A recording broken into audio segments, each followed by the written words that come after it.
shared where so many people have asked me about it in advance and expressed. But actually, it's no surprise because, I mean, one can go through his academic distinctions. Slavoj Zizek is an international director of the Birkbeck Institute for Humanities, senior researcher at the Department of Philosophy at the University of Ljubljana, an eminent scholar at the Kyllingi University Seoul. He's written more than 50 books in many languages. As he himself would say, blah, blah, right? But I think no resume of his accomplishments captures the sheer excitement and intellectual power he's brought to the public space, or his capacity to make ideas of immense erudition and complexity appealing to those who lack his philosophical abilities, which is to say pretty much everybody else. So thank you, Slavoj. It's wonderful to see you, and thank you all for joining us again. In my KGB file, private, there is a dossier on you, and it's a good one. I know You've got a dossier. So when we, the people, take over, the trains to Gulag will be full.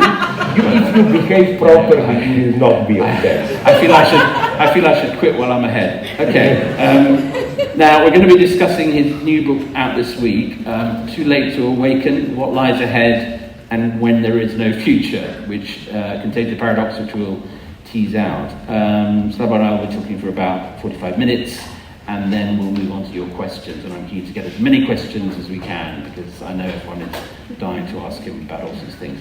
So let's just dive in. The book begins with a paradox, I think anyway. Let me quote it. What if the only way to prevent a catastrophe is to assume that it has already happened, that we're already 5 minutes past 0 hour? Explain.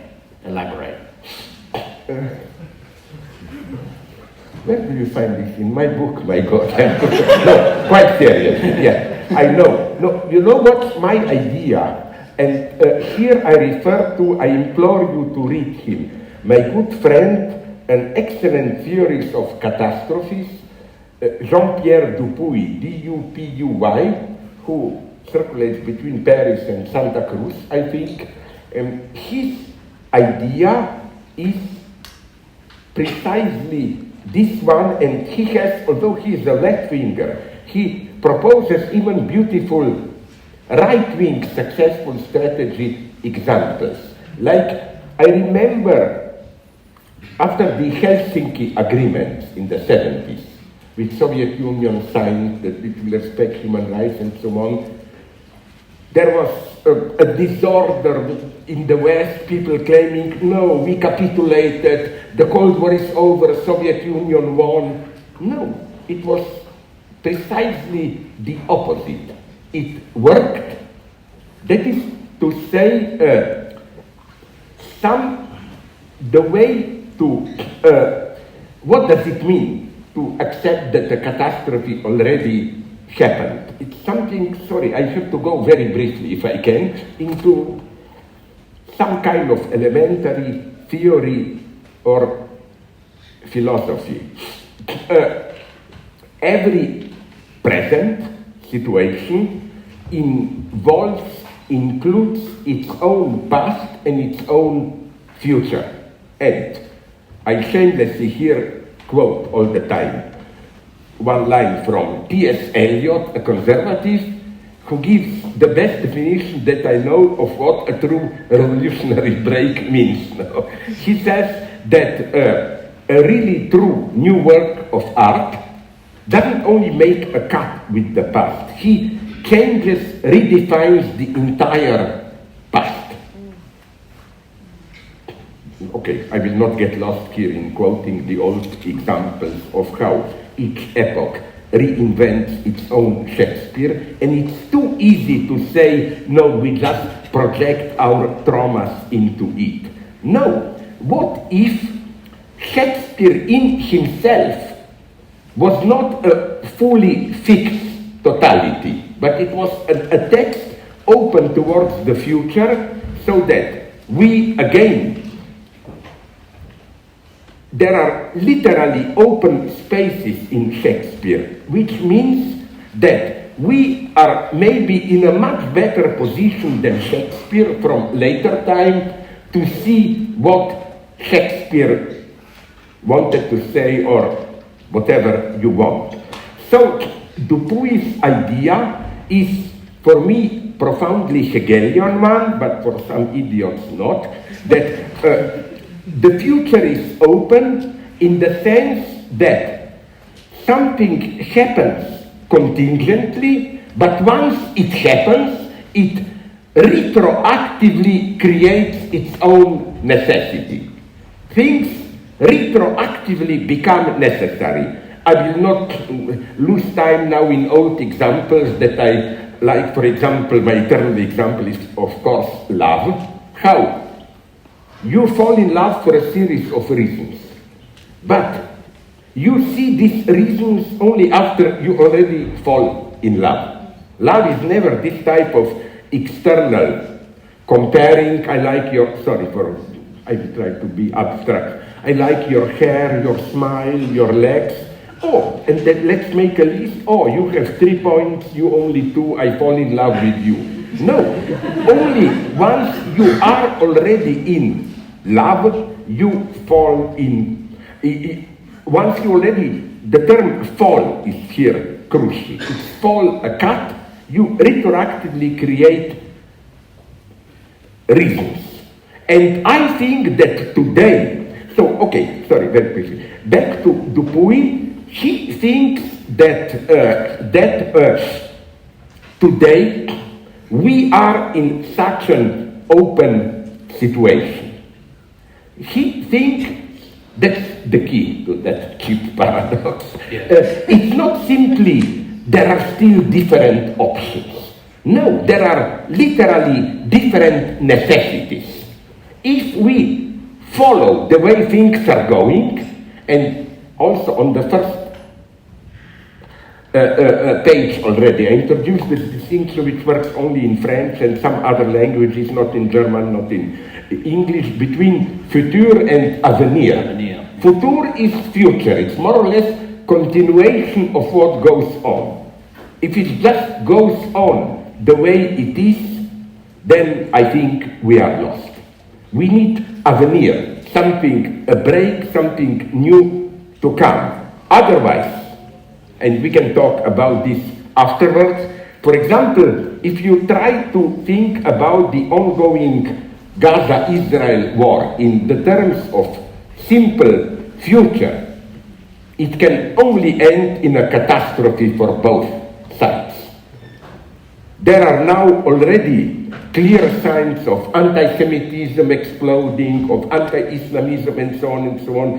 It will be a catastrophe. It may well end in what is an absolute nightmare for me, that Jews, the great victims of European Holocaust, will become, for a new third world young generation, the symbol of oppression and colonization, so that anti-Semitism will become one of the big words of this fake new left. So what I'm saying is that the catastrophe happens already, means that if we take the existing order the way it is, the catastrophe is clearly inscribed into it. At the level of immigration, military conflicts, ecology, artificial intelligence, and so on and so on.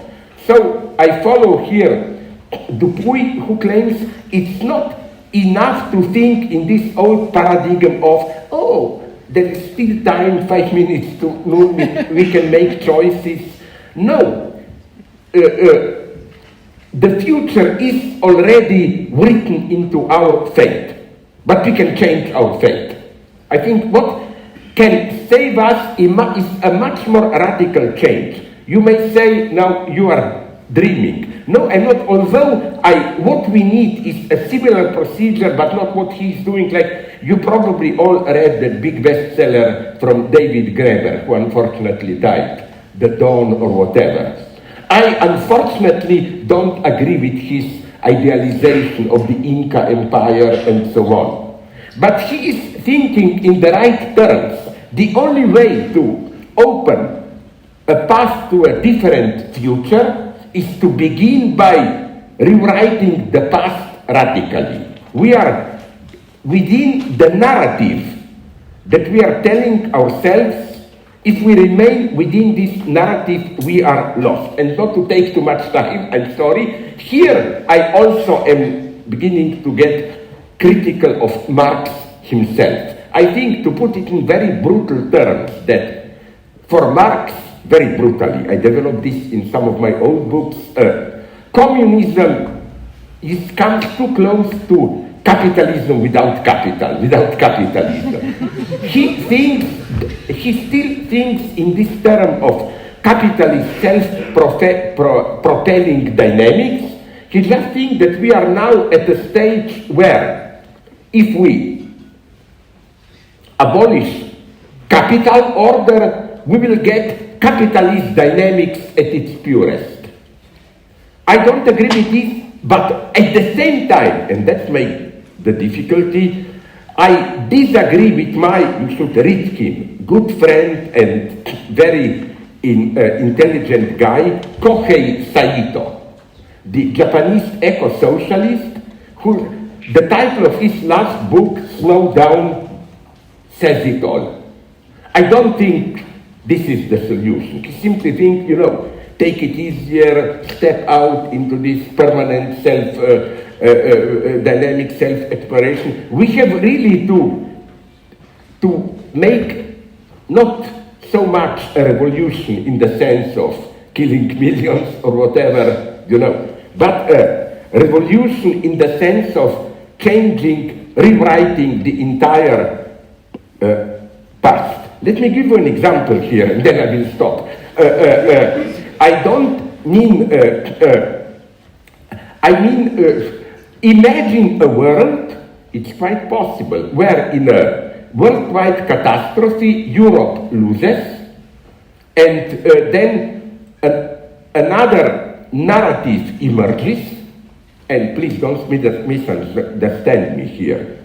I am very open towards the Palestinian suffering and so on, but in this narrative, which is, I think, a false anti-colonial narrative, Holocaust becomes a minor. You remember that obscene debate a year or two ago between some post-colonialists and some focused on Holocaust, where one side said Holocaust is the absolute crime, don't even compare it with colonialism. The other side says no, Holocaust is a minor European story.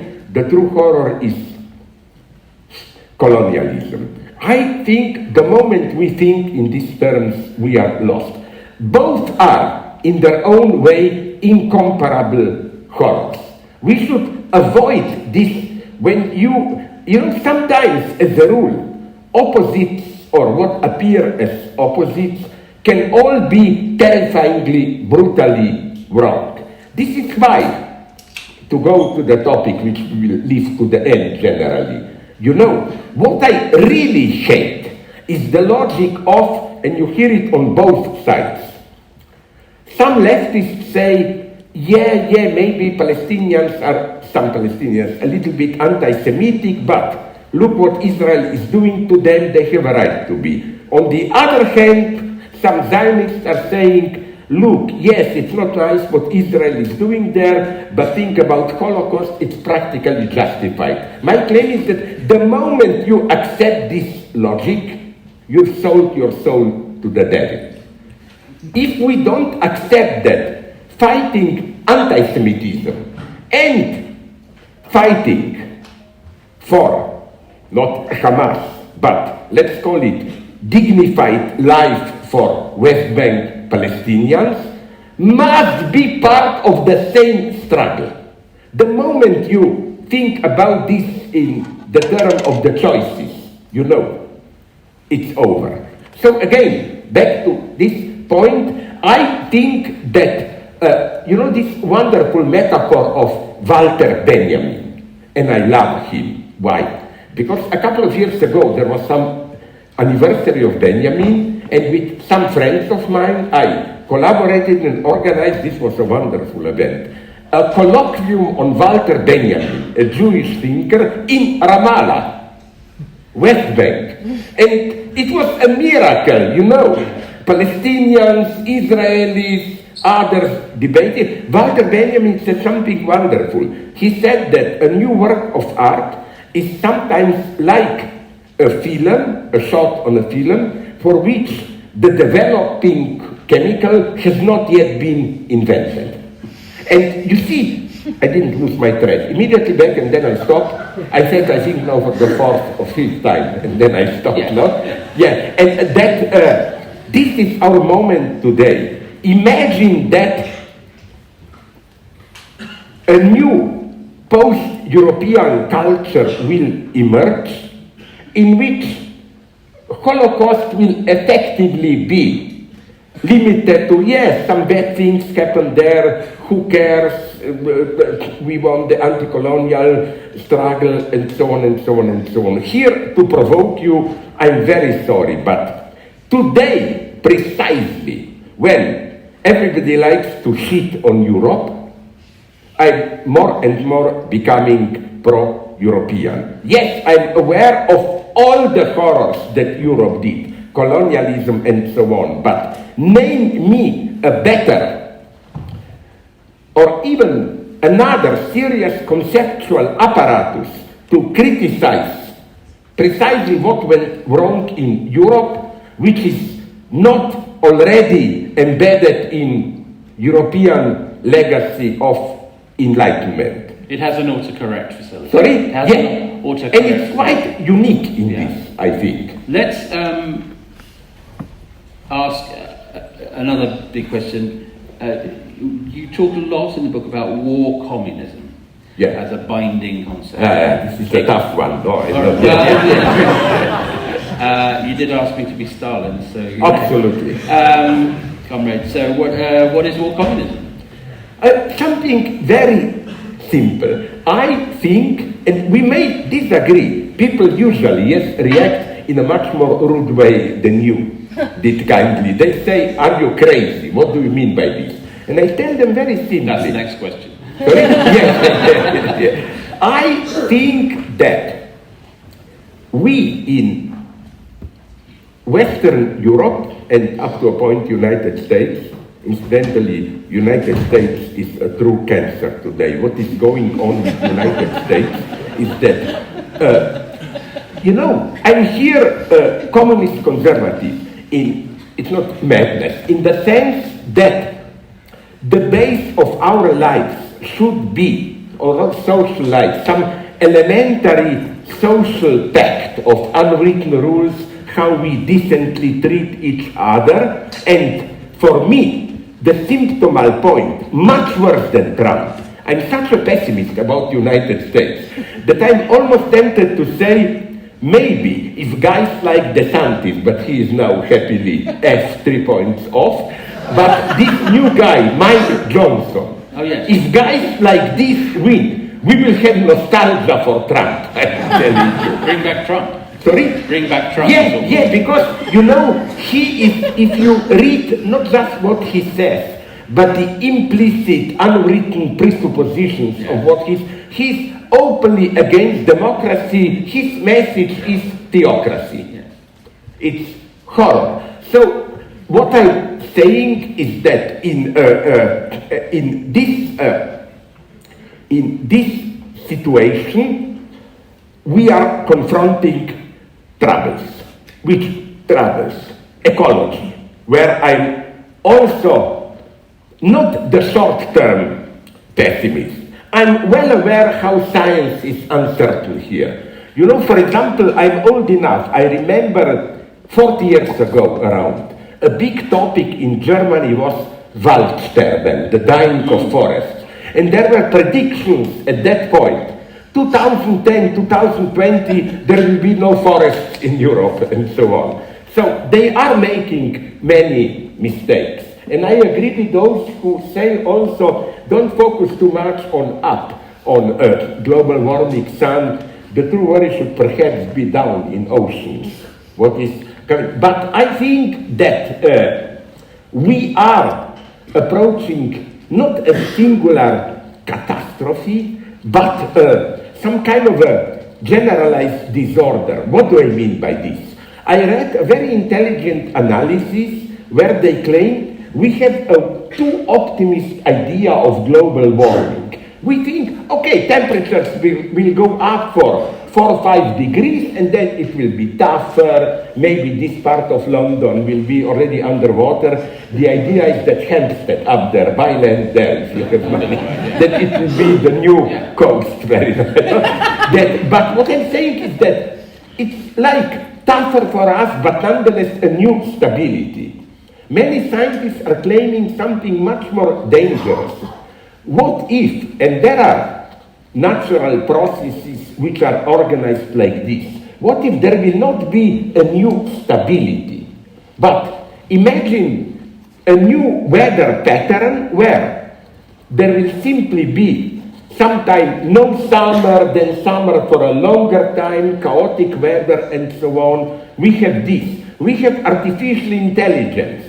And I don't share the common stupid fears about it. They are way too optimistic, you know. Either we will become part of the machine, or the one where I become defender of death penalty, you know. The idiots, these new age singularity idiots who claim we will merge with the new singularity of intelligence, we will directly become unified with God and so on. No, it's practically I have great respect for India. Just don't mention me the name Bhagavad Gita. Because you saw the movie, sorry I'm repeating myself, but did you see the movie Oppenheimer? You remember at the beginning when Oppenheimer is screwing Florence Pugh, the author, you remember that she asked him or he, her, I forgot, to read Bhagavad Gita. And she asks him. She takes the book off the shelf and says, read it. Yeah, but the usual, then Indians, Hindus there exploded. Yes, they were not. Dirty thing like sex, they spoiled it with the most sacred book. Yeah. My opinion is the opposite one. Beautiful act of sex, and they spoiled it with one of the nastiest books that you can imagine. A book which, I'm repeating this all the time here, which, do you know that this was Heinrich Himmler's sacred book? Heinrich Himmler, the Nazi, asked himself, how can we, SS, do the horrible thing we have to do for Germany, kill all the Jewish children, women, and remain decent? His answer was Bhagavad Gita. Right. This lesson of how don't get identified with your acts, but act with them. I think this is all good material for Christopher Nolan for the director's cut, isn't it, really? I mean, he needs to cut the scene out. Yeah, I know. Yeah, I have. Okay, let's not get lost in this. Can I? My favorite Christopher Nolan is Prestige. Did you see that one? About that's a brilliant film. That's a brilliant one. No? But okay, I will finish directly. I think we have a whole series of what Dupuy calls fixed point. If things go on like they go on, we are approaching some kind of catastrophic point. And to confront this properly, we will need, when I say war communism, I don't mean happy communist affluence, I mean something pretty pessimistic. I think that without any panic, we should prepare for new modes of emergency state. What if there is a global disaster here, a civil war there? How to react? Not in a panic, but to prevent the horrible possibility that the fascists will do it for us. The fascists are always good at using this situation. So this is all I mean, and when people ask me, but you must be crazy, this cannot happen. I told them, well, when even Trump was forced to do this, you know what I mean by war communism? Trump, not my favorite guy. But remember what he had to do during the epidemic. Every family got a check for $2,000 and so on and so on. This was communist measure in the simple sense that a concern for welfare of the being led even Donald Trump to do things which clearly violate all the market rules. And the result should be very interesting for us if we still are some kind of leftists. The result is that how false are those standard predictions, you know. Oh, if you do this or that, if you raise taxes a little bit, there will be an economical catastrophe. No, incredible things happened. And there was no economic catastrophe. This gives me hope. We can afford measures which are from the ruling market ideology a catastrophe, and we can survive it. And so this is what I mean simply by war communism. No panic, but we have to prepare for extraordinary circumstances. Even Trump did another thing, which was done under Roosevelt. You know, this idea that when there is an urgency, for example, during World War II, Franklin Delano Roosevelt, didn't just leave it to the market. He ordered certain industries produce this, that. The result was not a catastrophe. You know that only the World War II really pulled the United States out of the crisis. Late 30s, it was still crisis. I'm not saying we need a new world war, but what I am saying is that there will be new emergency states, and we should prepare to deal with them in an open, transparent way, but in the spirit of global solidarity. Because, and I don't mean this in an empty way. I think that the horror of what is going today is that some third world countries are taking from Europe precisely the worst part of European legacy, which is strong, ethnically based nation state. That's how I read solely, even as far as I know, China today. Why are they screwing up Uyghurs, Tibetans? It's clearly the more they claim they are against Eurocentric domination, they are copying, following the European nation state model. It's the same in India, what Modi is doing. It's the same in Turkey with Erdogan. Never forget this.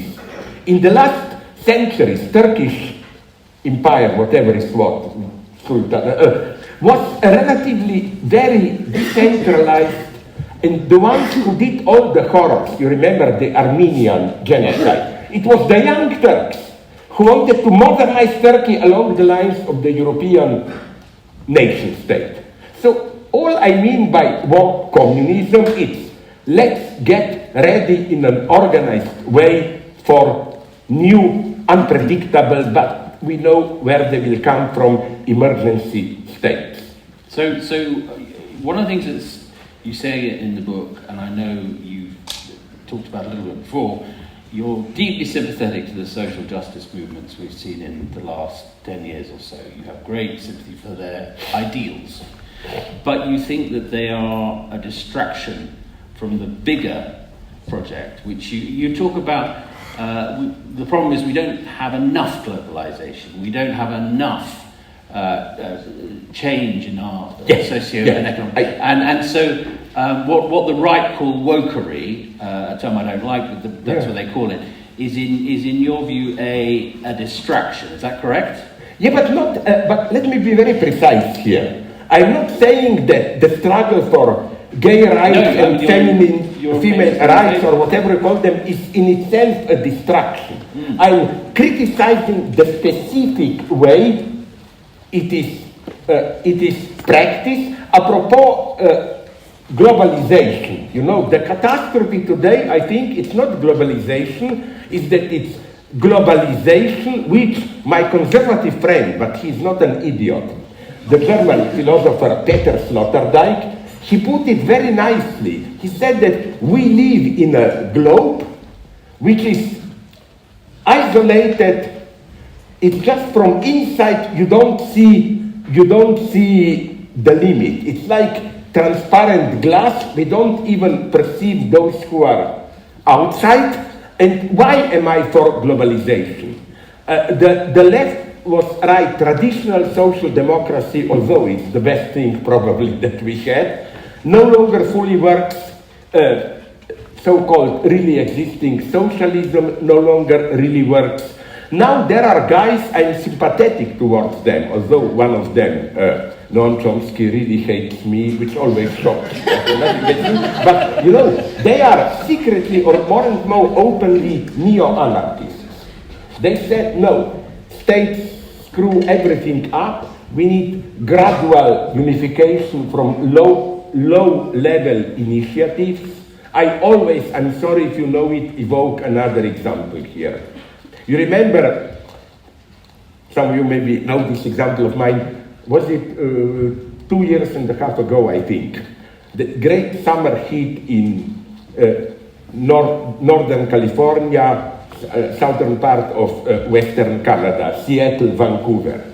For a couple of weeks, temperatures there were around 50 degrees Celsius. It was warmer there than in Mumbai and Arab Emirates. Now, there, the approach has to be global. You cannot blame them. These are rich part who followed all the usual ecological rules. The problem is not what they were doing. The problem is that the disturbance in the global circulation of air around the northern hemisphere produced that effect. Even to approach the problem, we have to have a global approach. We need globalization. And here, capitalism is strong. I don't have any illusions about Biden, incidentally. I have friends who have friends who have friends who are in the White House. And I learned, you know why Biden reacted the way he did? It was not nice, because Jews will pay the price. Apropos Israeli war, he thought I'm perceived as senile, weak, and so on. So let me appear a strong guy, warrior, and let's get Jews on my side. I think this will lead to a catastrophe. But what I want to say is that nonetheless, for example, one of the first, so you will not say that I'm not a realist, economic measures which were debated, but of course nothing came out of it, and the finance minister, I don't know how she's called officially, of Biden, Janet Yellen, yes, proposed the key is some kind of global profit, you know, to prevent this, the capital, if the interest rates are higher here or profit rates and so on. Quite pragmatic measures like this, which could be done. So again, the key is not one big world government. That would be, would you agree, unimaginable corruption, unfortunately, no? But some kind of unification, not just this pathetic unification, you know, like, oh, we are all one humanity. This sounds like this disgusting, when I was young, there was to publish UNICEF books about human culture. It would upset Jordan Peterson, which has that on his side. Sorry? It would upset Jordan Peterson, who I know feels very strongly about one world government. So there's that going for it. Yeah, but you know what?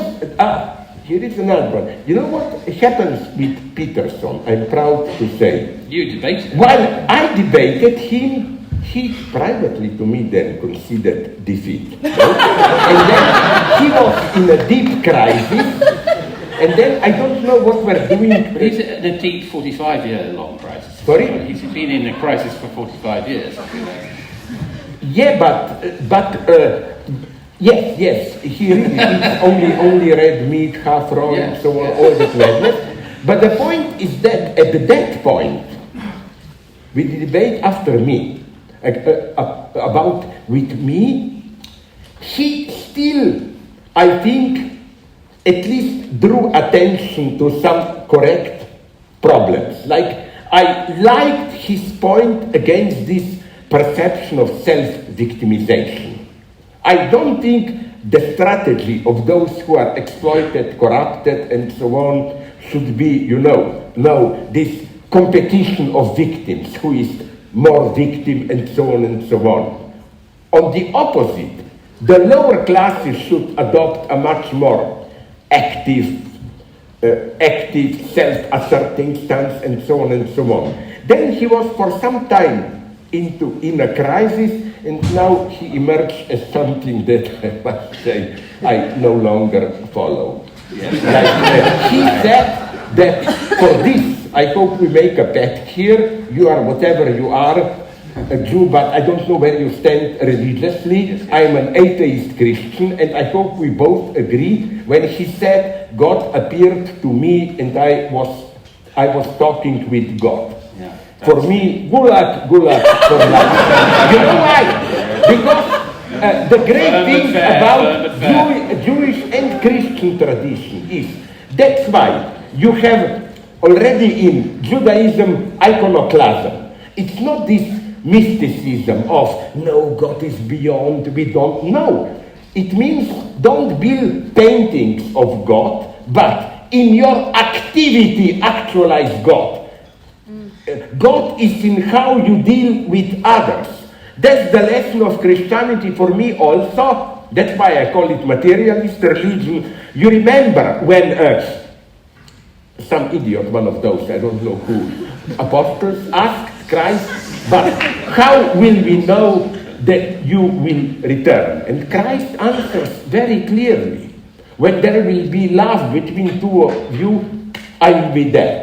So in this sense, I claim provocatively that Holy Spirit, what Christians call Holy Spirit, is, sorry for provocation, the first known form in humanity of Communist Party. You know what I mean by this? A form of social solidarity where hierarchic status and so on doesn't matter. This is why, so that you will not think I'm crazy, I think that the entire history of Christianity is one big struggle against the emancipatory core of its own legacy. And then I will stop. My favorite example here that I quote often, you know when Napoleon was crowned and he took out of Pope's hand the crown and put it on his own head. And it's apocryphal, but it's, how do Italians say, se non è vero è ben trovato. Keep the legend. Yeah.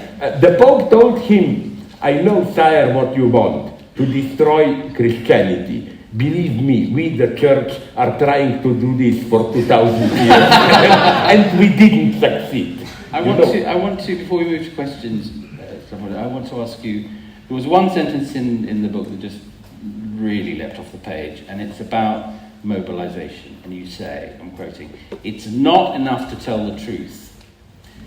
One has to tell it in a way that mobilizes people to act on it, not to indulge in self-righteous satisfaction. I mean, that's something to have tattooed on my back. I'm more there. But how do you know that you have it tattooed? Do you? I know. I want to. I don't know.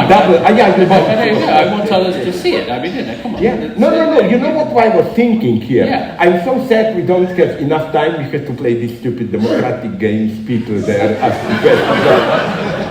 It was this devil. Who is doing that? It's Conrad Stalin. Conrad Stalin. Yeah. No, seriously. You know what makes me a pessimist today? I developed this in this book. It really doesn't like it, does it? It's the Q&A. It's bugging it. Yeah. No, seriously, very briefly.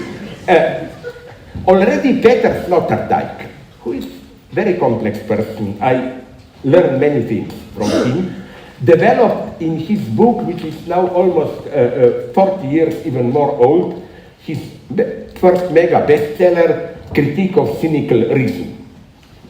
He wonderfully turns around Marx, saying that it's not as Marx says. They don't know it, but they are doing it. He says today's formula is, we know what we are doing, but nonetheless, we are doing it. That today, we live in such cynical times that it's not only that no matter what you say, the dominant capitalist system reproduces itself. It's that, as it were, it needs permanent self-critique to reproduce itself. What do I mean by this? A marginal example that I mentioned there. I hate, if I were to be a Comrade Stalin dictator, the first thing I would have done is to prohibit these big biennales, Venice, Castle, and so on. If you look at their programmatic notes, it's always, we are manipulated by big capital, Africa, Asia, resist, and so on. But precisely as such, they fit perfectly the financial machinery of global market. You know, the very radical critique of commercialization of art and so on is part of it. So that's, I think, the problem today. How to, it's not so much the truth, or the British example that I like, that is to say, hate. I like how I hated it. You remember 3 years ago when in Glasgow, there was the big against COP26, I think it was. No, I'm talking about the climate. Yeah. And your, at that point, still Prince, now King Charles was there, doing everything, all that matter, 5 minutes to 12 we have to do, and absolutely, practically nothing came out of it. And I'm here even more a pessimist. You heard what I'm not just saying. No matter what you say, the catastrophe will happen. I am saying the way we criticize the system is part of the system itself.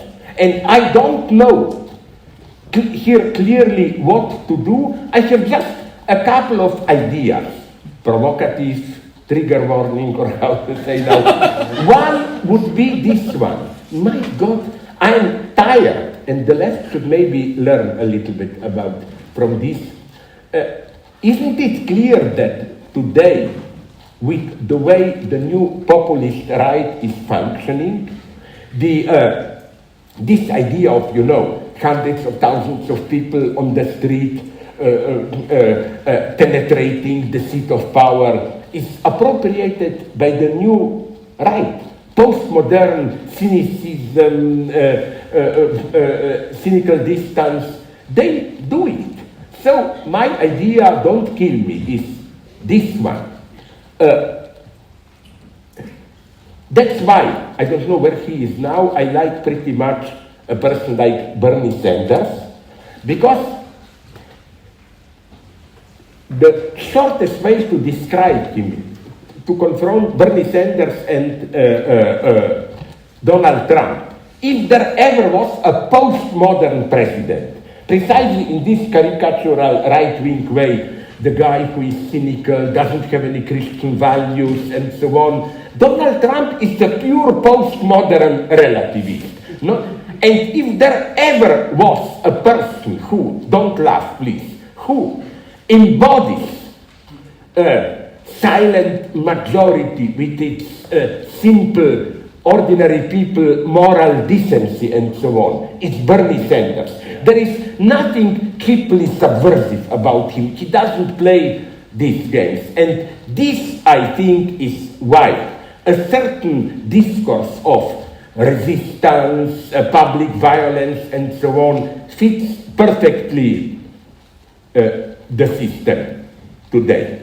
Maybe the left should turn around the story and say law and order. Yes, please, because sorry, you, new populists, you are the ones who are the true threat to law and order, and so on and so on. I mean, that was my point there. Pretty good point. Right, we're going to move to Q&A, and I have a kick-off, how to Academy ran an online competition to ask the first question. How much you got paid? Did you the winner pay you? Not enough.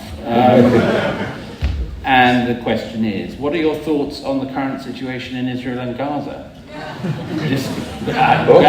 Okay. I said and wrote enough about it, and it got me in trouble with all sides. You know, because in Frankfurt. in Frankfurt. First, why I do, in contrast to many leftists, you can then attack me if you want. Why I do unconditionally condemn. Is this a question or? Why I do unconditionally condemn Hamas is that, this may be a surprising detail for you, but I don't know directly people who were massacred there in the south in that kibbutz, Rave Party, but I know people who knew them. You know that this was the most open part of the Israelis. They were in constant contact with Gaza, helping them. So the message, to put it like this, of the Hamas attack was not simply kill Israelis, but was a war whose aim was to eternalize war, to kill the very thought, the very possibility of long-term peace. And especially another moment here. Do you remember what went on in Israel a couple of months ago? This tremendous social movement, yes, for a secular Israeli state against religious fundamentalists and so on. Now, not quite. There are already signs of resistance, but that is over. So this brought the wrath of some Zionists on me, because I never said they are all the same. What I simply said is this. Hamas is a horrible thing. And their guy, Haniyeh, said something horrible at the beginning of this war, the first, second day. He said, my message to Jews is, all that land is ours, F 3 points off. Go out, no place for you.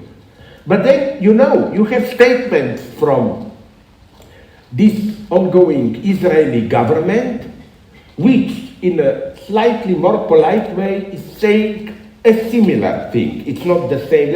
It says, Israel is exclusively the state of the Jews. We have all that land is ours, and so on and so on. What I'm afraid is that on both sides, this logic will prevail. So I am not, and my true horror here, and I'm afraid that Jews will pay the price, is, for example, I always mention this, just Google him.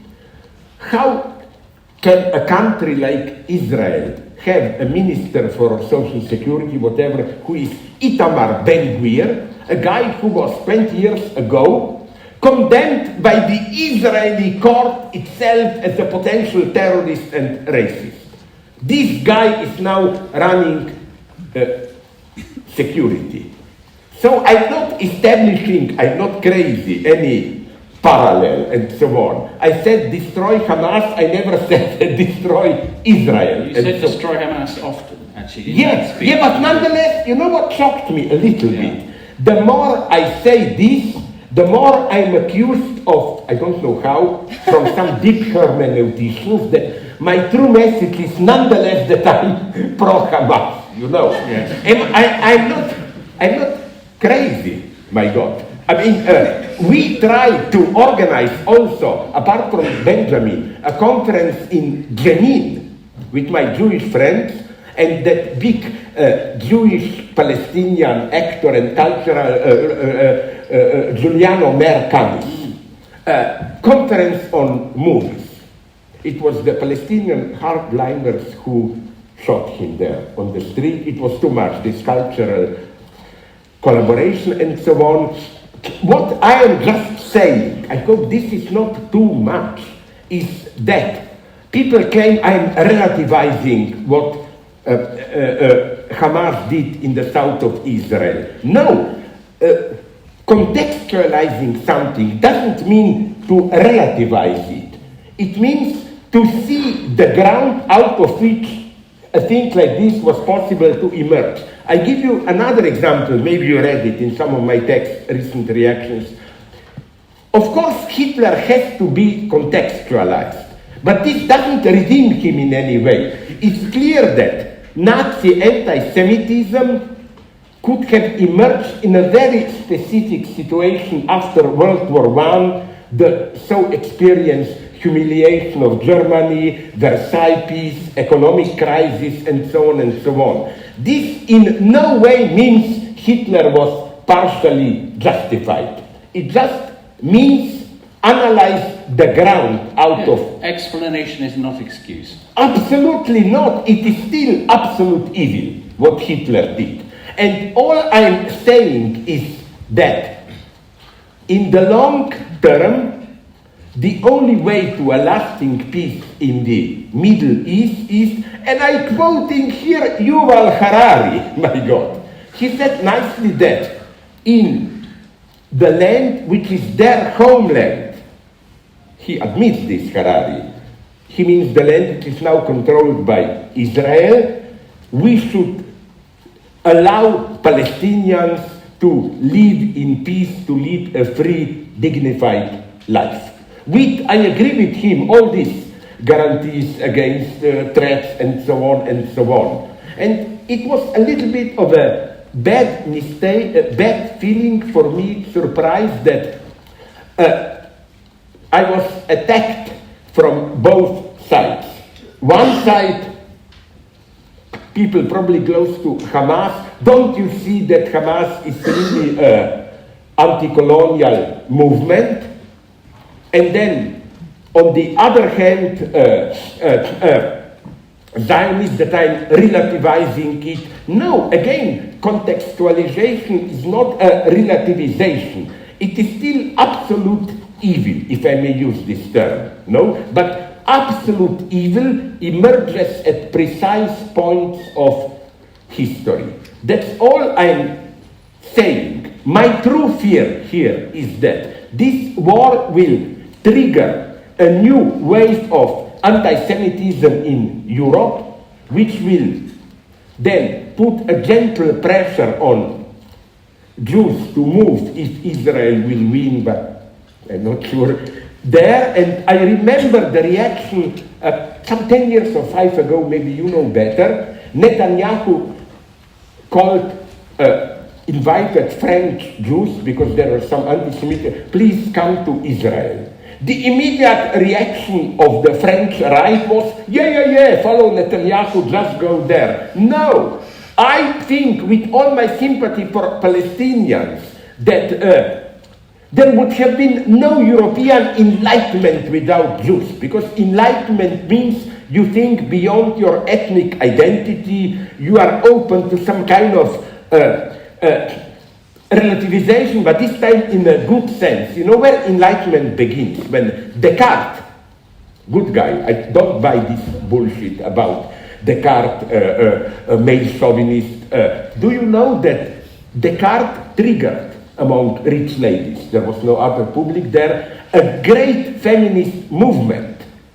Not just Queen Christina from Scotland, many others. They said, cogito has no sex, we are finally equal with men. And this is a wonderful moment when, I don't know which one, Discourse of Method or the other book, Descartes says that first as a young kid, when he met people from other cultures, he found their habits strange. Then he asked himself, my God, but what if in their eyes our own customs are also strange and weird?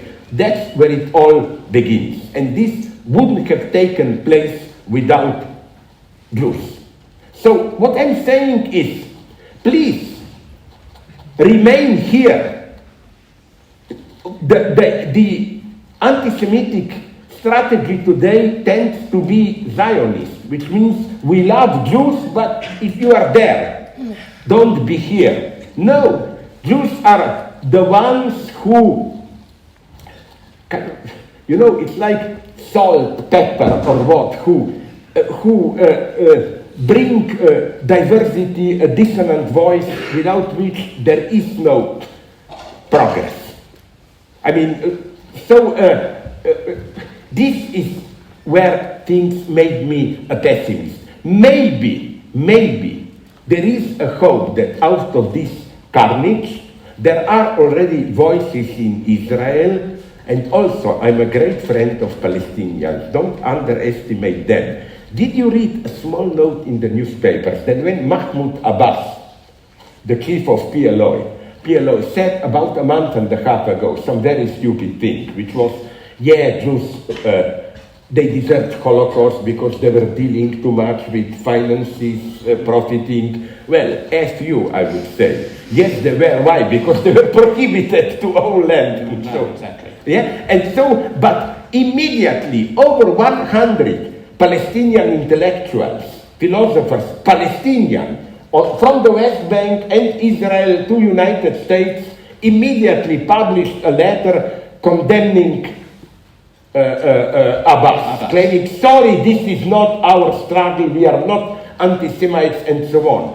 On the other hand, there is hope that more and more Israelis will see this basic thing that Yuval Harari said.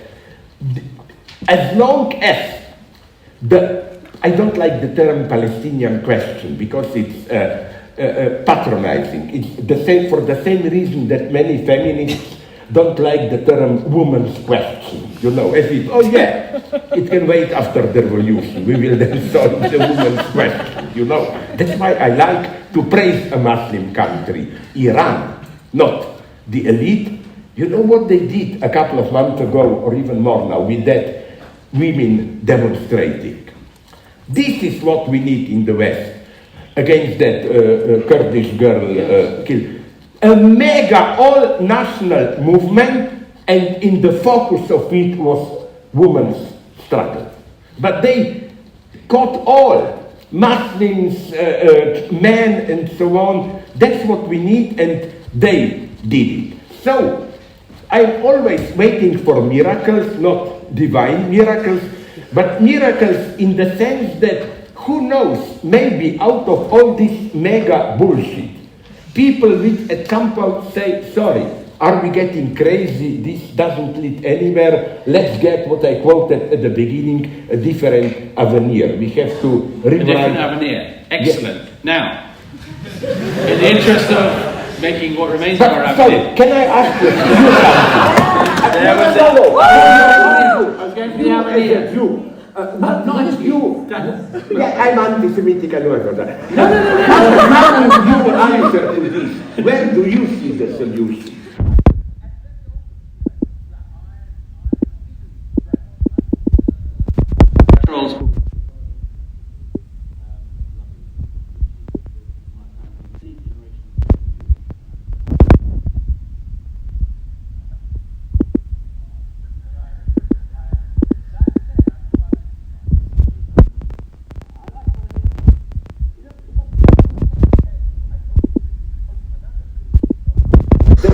Tragedy of European modernity, I repeat this all the time, is that when you said my back family converted, till French Revolution, the problem with Jews for anti-Semites was the one of conversion. They converted, but should we believe them? Do they still secretly, no? Now you're talking. No, I'm not, but with the 19th century, when Napoleon, whatever bad things you think about him, gave the Jews the full civil rights and so on, you know. And this is the dark side of modernity. Anti-Semitism turned much darker, potentially violent. The problem was not any longer to convert the Jews. They were a priori condemned as if their degeneration is in their very genes nature. So openly you find this in Wagner and in others, although in Wagner it was in a much more noble way. They detected a secret longing for suicide in the Jewish soul.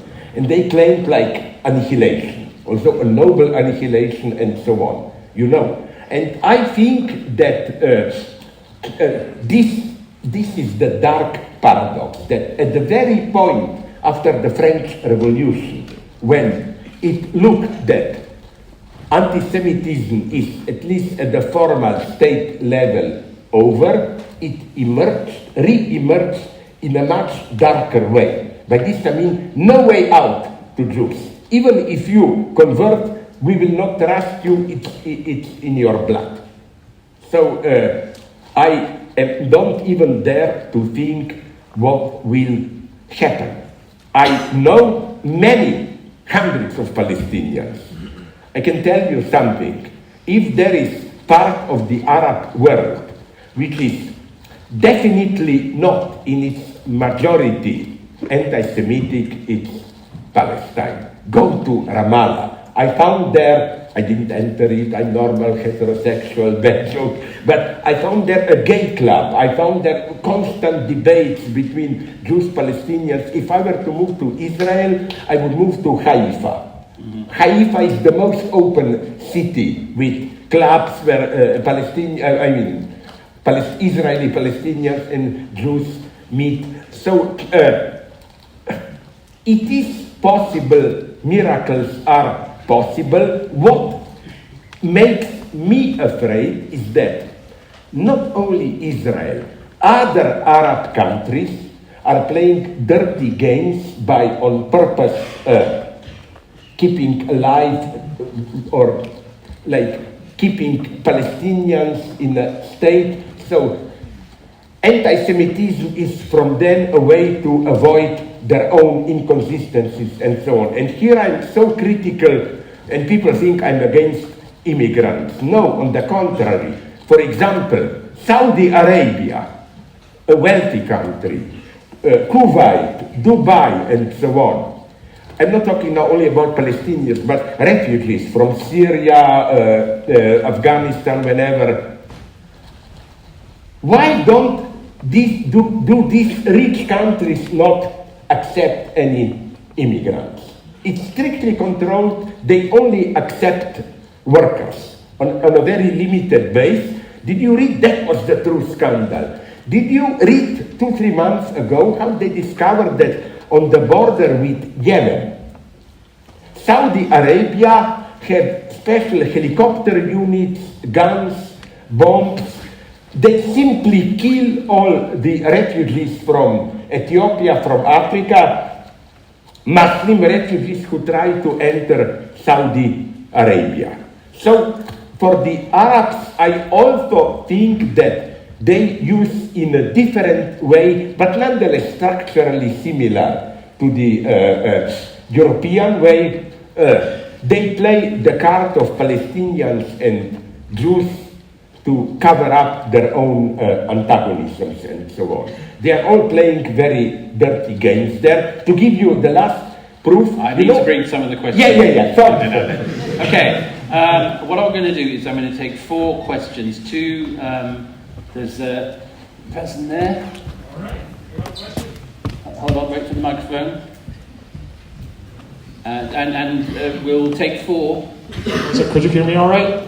Yeah. Yep. So as we all know that Karl Marx was born in a Jewish family, and he wrote a few articles on the Jewish people. So do you have any comments or concerns on Karl Marx's Jewish identity and background?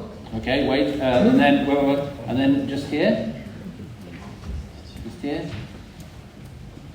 And other questions up on the balcony. Yes, just there. Afterwards. Yes, please. Hello. You mentioned that The Prestige is your favourite film. I noticed that. By Nolan. Not, yeah. And it's David Bowie who plays Nikola Tesla in it. Yeah. And you mentioned how... David Bowie plays Tesla. Yeah. And you haven't spoken much about the Balkans yet, and I'd say the Balkans, former Yugoslavia, and that's somewhere I would argue that really needs to think about how it radically rethinks its past to move forward. So how does it do it? Okay, and then there's there. Thank you. Dobro večer. Thank you, Slavoj. Dobro večer, Ivana. Although, you know, because practically all people here just these dirty jokes, which is always around, don't understand our language. You know, I'm sorry you're not closer to me physically, because what I like to do is if I have somebody who speaks some language that... Ja pričam odavde, Sorry? sa balkona. Okay, sorry, I stopped. Okay. Evo sam. Please, go on. Thank you. So, I'm from Siberia, offspring of Gulag people and survived ones. And I was talking to my mom today, trying to refresh the philosophy of 20th century, thinking, okay, we do really sit on a trauma and process trauma a lot in the 20th century philosophy. And in 21st century, I guess we do need some heroism and some personal heroism. And what that would be, what do you think? Who is the contemporary hero of today? Okay, and one more from up the balcony. Is there a... Yep. Is there one there? Okay, and one from down here then. Yes, just there. Lady with the white balloon. Hi, hello. I have a question. So, as an individual, as you just said, maybe as government, they still have some options to deal with today's emergencies or something. But as individuals, should we still insist our passions to some disciplines of humanities like philosophy, arts, and also like some other disciplines? And also another question is, still as an individual, when we saw so many overwhelmed realities, should we, like, sometimes it's kind of like a conflict, like we will feel painful, we will have sympathies towards those another people who suffered from wars or something, but we can do nothing about that. So do you have any opinions about that? I didn't get... I think if I understood you correctly, your point was that we need interdisciplinary approaches, and also that it's very hard to understand and empathise with other people in contemporary context. Is that correct? Would that be a fair summation? Do you mean the first question? Well, both. But sorry for that. Sorry for my Could you put it, treat me please, I don't mean with irony, as an idiot. Could you put it in very clear, simple way? Because I missed the point. I will make it brief. So as individuals today, we have very less power to change anything actually, the reality. So should we still insist some original passion towards some disciplines like philosophy and arts, and how these disciplines can still have some effect toward our reality right now? Okay, I get it now. Okay. Thank you very much. Okay, so rattling through Marx and Jewishness, the Balkans, 21st century heroes, and whether individuals can use their access to philosophy and other disciplines to maximize their power. Go! Okay. That's what I like. Now you are a true comrade, Stalin. Sorry. No, first, Marx. Now, my answer may surprise you. I was still, when I was young, under socialism, trained in Marxism. We had a very good professor who knew Hegel and Marx very well. And already at that point, I don't think this is Marx at his best, his early text of the Jewish question. His idea is simply that Jews, as Marx describes them in almost anti-Semitic cliché terms, the Jews are obsessed by rituals, even, I think this is Marx's example, how they eat, how they shit, everything should be regulated and so on. That they are the pure embodiment of the capitalist logic. So, the only way to solve the Jewish question is to abolish capitalism. And what is not clear with Marx is, again, I hope you know the text, this early one on the Jewish question, I think, Zur Judenfrage. When he is describing Jews like this, it's not clear, is he consciously describing a cliché, or does he mean Jews are really like that? I have problems with that Marx. Or to go even a step further, When I was young, the big passion was the young Marx. Alienation and all that. On the contrary, I think this is the worst Marx. If you look at the roots for Stalinism, it's in the young Marx. I think there are two great Marxist corpus texts. One is his analysis of 48 revolution, 18th Brumaire of Louis Bonaparte and so on, and the other is the entire complex of the critique of political economy. The crucial moment for Marx was the failure of the 48 revolution, and then he did what all decent later Marxists do. What Lenin did after outbreak of World War I. You go to Switzerland and you start reading Hegel. Marx did precisely this in early 50s. And all good things, I think, came from that. What I, on the other hand, don't accept is this right-wing idea, which I find disgusting, that communism is from the very beginning anti-Semitic. Are they crazy? Look at the early Soviet Union, first years under Lenin. Not what democracy it was, but look at the guys, 8, 10 guys, Politburo, who really ran things. The majority of them were Jews. Look, now I will say something very provocative, but I like it. Look at, KGB was first called Cheka, the early. You know that there were 25% of Jews in first generation Cheka, 20% of Lithuania, Latvia, Baltic nations, and a minority of Russians. I don't mean this as a criticism. I mean that you can precisely locate at the level of anti-Semitism when Comrade Stalin, who is turning on and off lights, entered the game. The left became anti-Semitic more and more explicitly with Stalinism. That's why I don't accept the claim that there is anti-Semitic left. Of course, there are leftists who are obviously, at least in a half-covered way, anti-Semitic. But I think we should read this absolutely as a symptom of the fact that there is something deeply wrong with that left. Look at Hugo Chavez. He made, when things started to go wrong in Venezuela, towards a couple of more or less openly anti-Semitic statements, and none other than Fidel Castro corrected him publicly. He said, don't talk about this, you shouldn't, and so on. So again, anti-Semitism is always a sign that the leftist project turned wrong. Now, Balkan, it's so, okay, I will not repeat it here because it's everywhere on YouTube, I think, my own joke, but I will briefly condense it. You know what? Me coming from there, it's incredible how difficult it is to even locate where is the dividing line. For us in Slovenia, it's clear. We are still Central Europe with Croatia, Balkan begins.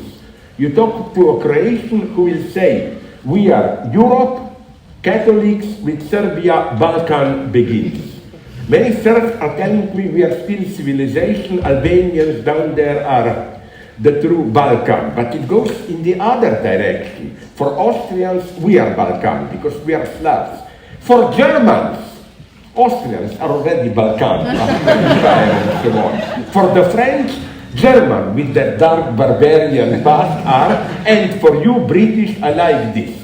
All of continental Europe is Balkan, and Brussels is the new Constantinople. You know? So, what my problem, and this brought me great problems, is a certain fake folklore of Balkan as a crazy part of the world where people just have sex, dance, drink, shoot at each other. I think this is the Western cliché of Balkan. And my problem with very good director in his movies, Emir Kusturica, his Underground and so on, It's not that he is too Balkanesque, but that he tried to make his career on giving to the West what it wants to see in Balkan. A crazy land where people are irrational, kill each other, and so on and so on. So, I think that the danger is not just this Central European one where we project, or Western Europe, our traumas into Balkan. My good friend Mladen Dolar, a philosopher, paraphrased Lacan. Unconscious is structured like language. His formula was European unconscious is structured like Balkan. You know that Europe projects all its repressed, dark ideological aspect onto Balkan. This is why when there was a civil war in Yugoslavia falling apart, I hated Western enlightened people who asked me, you come from there, give us a psychoanalysis, what is going on in Balkan? My answer was always the same. Sorry, we from Balkan are quite normal people. The only idiots who don't have it is you in the Western Europe. You need psychoanalysis, not us. And for me, this is the tragedy, for example, of Serbia. They did horrible things under Milosevic, but at the same time, my God, Serbia, I'm the first to admit, has the greatest democratic tradition of all ex-Yugoslav nations. Already, when they overthrew the previous dynasty, Obrenović and this Karađorđević took over, they had a very strong social democratic party. They had progressive constitution and so on and so on. So I'm totally opposed to this myth which was alive in early 90s while the war went on. You know, Balkan is a complex area. To understand it, you have to know 500 or 1,000 years of history. No, absolutely not. The explosion of nationalisms could be explained, not totally, but to a good part, in a much simpler way. The big problem, and here is what Milosevic got it right, but others were doing already, is socialism was disintegrating. The ruling, it's not bureaucracy, nomenclatura, let's call it, knew it's approaching its end. And the problem was how to reinvent itself to survive the fall of socialism. The answer was nationalism. To transform itself into advocates of national interests and so on and so on. Let me not lose too much time. Let me go on to heroes today. 21st century heroes. Sorry? 21st century heroes. I agree with you first on one maybe paradoxical point. I believe in the necessity of heroes, even leaders, because I'm not an optimist about, sorry to use this term, human nature. I think precisely when we think that we are free in our consumerist, stupid daily life, we are just lazy, we follow our desires, we are not ready to sacrifice ourselves and so on, and there is something like an emancipatory leader. Okay, to use the usual example, of course he has his limits, Mandela. The message of Mandela was not the Stalinist one. I know better than you what is really good for you. It was a simple, Obama used the same term, but he misused it. You can. The message of a leader is, no, you are not screwed up, limited to your stupid particular destiny. You can reach beyond it. So I think that this type of emancipatory leader, the leader whose message is, yes, you can reinvent yourself and so on, are needed today more than ever. Let me finish with two names. He's a modest guy, but I need to mention him again and again. All these stupid wars, Ukraine, Israel, you know that Assange is still there. 10 miles from here, 23 hours per day alone. He's allowed one walk, only with guard, not meeting with others. There is still no accusation formally against him. It's a nightmare. And you know, when he got married, he wasn't even allowed to meet physically. Stella Morris, it was a glass wall between them. You know what happened? I was told, because I wasn't able to attend it. In the next room, some serial killer, a well-known mobster, was celebrating birthday with 40 people invited. All mingling there, and that's with Assange. What I like about Assange is it's much more refined. I've written about it. It's not simply that he made us see something. We all knew that, the dirty things, but he prevented us from ignoring it. We cannot pretend that we didn't know it, because many liberals that I know have this hypocritical logic. Yeah, the state has to do some torture here, dirty thing there, but let's gently ignore it, criticize it a little bit publicly, but and so on. And this is the role of Assange. The second role, even more important, I think, is his book about Google, where he shows up how deeply connected these new digital mega companies, Google and so on, are with American secret services and so on and so on. That it's the same informational complex. So it's not just abstract artificial intelligence. Look at it concretely. How, for example, Google is connected with American secret services and so on and so on. How we already are controlled. So he would be one hero. The other hero that I mentioned in my speech, if I were to choose one absolute hero of the 20th century, I'm sorry if you already know this name, please Google him. Marek Edelman, a Polish Jew who, it's an incredible story. First, he was a Buddhist, more socialist Jew. He was a key figure, second in command of the ghetto uprising. Then he survived it. He was one of the leading persons in Warsaw uprising. He survived it. He stayed in Poland with a beautiful metaphysical justification. When anti-Semitism was reinvented by communists, he said, I don't have anything great to say. I feel like a stone in Auschwitz.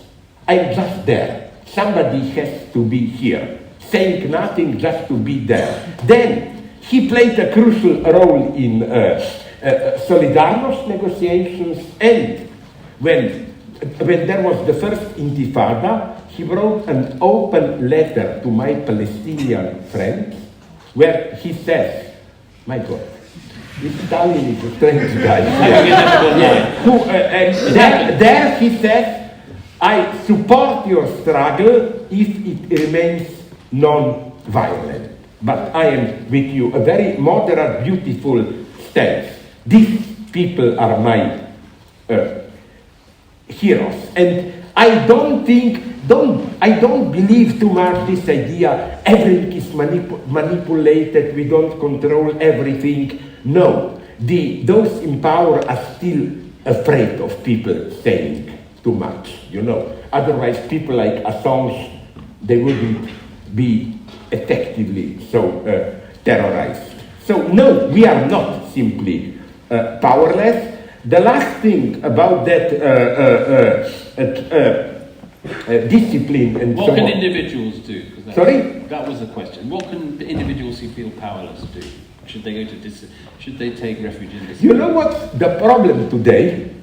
I point at this paradox.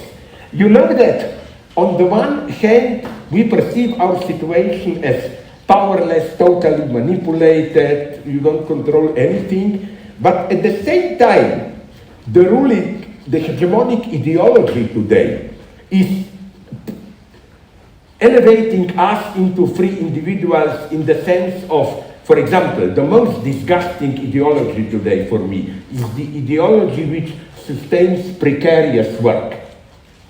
It's very nice message between the lines. It is, precarious workers are really like small capitalists. We are all capitalists. You have a little bit of money and you can freely decide. Do you go to a holiday? Do you invest in your health? Or you buy a car and an Uber driver or whatever? So, did you notice that's the paradox? How at the same time with this idea system dominates us is the idea that everything that we are ultimately radically responsible for ourselves.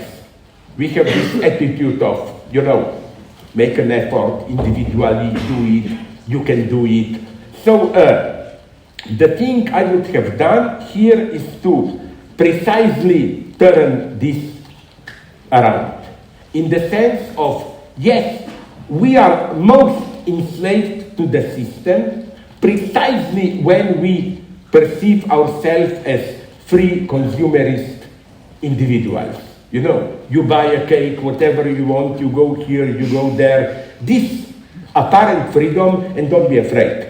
I'm not Comrade Stalin, I'm not opposing formal freedom to real freedom. Freedom must always be formal, Marx knew it. But what I want to say is that this type of freedom, which is based on the model of, as if big life decisions are decisions like you go to a patisserie and is it strawberry cake or cheesecake? No, there are much more radical decisions. The true decisions are where, with all pathetics, where you choose yourself, what you are. You don't just choose objects or even other persons. You choose your own identity. And here a true change has to begin. And that's why I think that the first step out of this predominance, domination of the anonymous system is to see how fake your individual freedom is. Not in the sense of I'm totally manipulated, but in a much more radical sense that you are totally manipulated precisely when you think you are free. Like what is more free than just surfing on the web? You go from this pornographic site to another site or whatever. At that point you are completely enslaved. And I accept this paradox to the end. I will now sound a totalitarian, I know. There is no freedom without strong self-discipline. Freedom is not relaxation for me. Freedom is duty. Kant saw this, the philosopher, not the dirty word. Old philosophical joke, sorry. I love it. Sorry. Can we end on a dirty word? I love that so much. Ladies and gentlemen, we've overrun. Thank you for staying. I'm sorry I didn't get to more of you, but I think you'll agree that every word. No, I am grateful to you, and he will be signing copies of his brilliant book, so you can go and meet him and get him to sign. I hope you feel a little bit less powerless tonight. I certainly do. I've cleared up the issue about my Jewish origins. You got my point. Oh, really? No. In my debt, I'm a dirty anti-Semite. And so it's a win for me. I hope it's been a win for you. Thank our great speaker.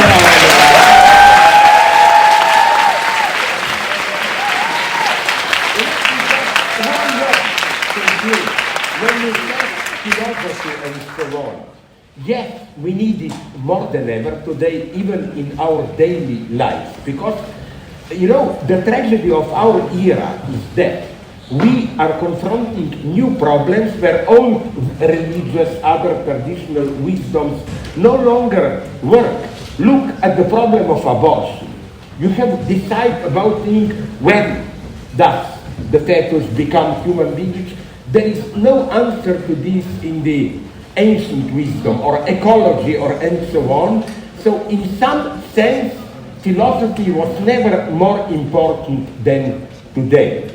You need or what is freedom? For example, the problem of artificial intelligence and so on and so on. So yes, philosophy is needed more than ever. And let me conclude just with reflexive, for example, to understand anti-Semitism. A minimum of philosophical reflection is needed. In what sense?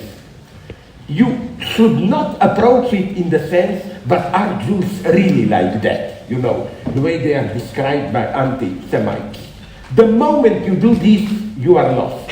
Because the true question is not, imagine, my old example, I already repeated it here 2 days ago in London even, imagine I'm in 1935 in Germany debating an anti-Semite, and he tells me, but some things may be even true. He tells me, why is there such a great number of Jews in art criticism? They dominated. Well, after a point it was probably true. He tells me, but Jews are seducing German girls. Well, I hope they do and the other way around. That's all I can say. You know what I want to say? The problem is not, are Jews really like that? The problem is, why did the Nazis, to sustain their self-identity, need a figure like a Jew? There is the problem. They need, if you take out of Nazi edifice the figure of the Jew, what remains is something horrible, social antagonism. To sustain their vision of society as an organic whole, where do antagonisms come from? From the outside, from the Jew. This is the beginning of philosophical reflection. You don't simply accept a question. You radicalize the question itself. Thanks very much. I'm just sorry that I'm repeating. That was the encore, by the way. Yes.